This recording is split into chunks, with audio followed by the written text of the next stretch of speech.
একটু খেয়াল করে শুনেন। প্লিজ আমার শরীরে হাত দিবেন না আপনি। শান্ত হও, আমি আলিফ। প্লিজ আপনি আমার কাছে আসবেন না, আপনারা সবাই একরকম। কি আজব কথা বলতো তুমি, কালকে রাত থেকে একই কথা বলছো, আমাকে টাচ করবেন না, আমার কাছে আসবেন না, আপনারা সবাই একই রকম। তুমি কাদের কথা বলছো, কাদের মতো? যারা আগে সিদ্ধান্ত নেয় পরে মানুষকে দেখে। তুমি এভাবে ভয় পাচ্ছ কেন? আমাকে বলো।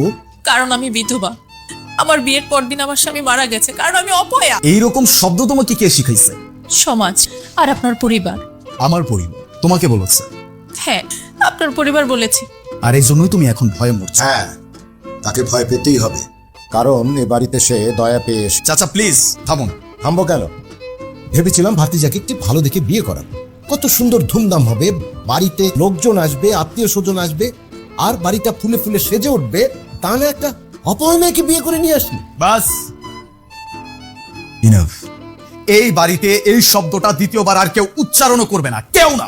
আমি আপনাদের কারো দয়া চাইনি, আমি তো কখনো দ্বিতীয় বিয়ে করতে চাইনি। আমি চেয়েছি কোনোদিন যেন কেউ আমাকে দোষ না দেয়। তোমার ভাগ্যটাই খারাপ। ভাগ্য খারাপ হলে কি মানুষ খারাপ হয়, নাকি মানুষের চোখ খারাপ হয়? আচ্ছা চাচা, একটা মেয়ের যখন স্বামী মারা যায় তখন তাকে অপয়া বলা হয়, আবার একজন পুরুষের যখন স্ত্রী মারা যায় তখন সেই পুরুষটাকে অসহায় বলা হয়। এই নিয়মগুলো কে বানিয়েছে? আমি একজন ডাক্তার চাচা, আমি জানি মানুষের মৃত্যু আসে কারণ নেই, কিন্তু এখন তো দেখছি মানুষের মৃত্যু আসে অপবাদ নিয়ে। সোনিয়া, তুমি যদি চলে যেতে চাও আমি তোমাকে বাধা দিব না, আর যদি থেকে যেতে চাই? তাহলে আমার এই ঘর তোমার জন্য সর্বপ্রথম নিরাপদ জায়গা হবে।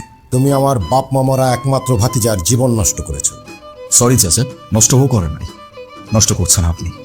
আমি অপয়া নই, তাই তো? হ্যাঁ তাই, তুমি অপয়া নও, তুমি একজন মানুষ, আর এটাই তোমার সবচেয়ে বড় পরিচয়।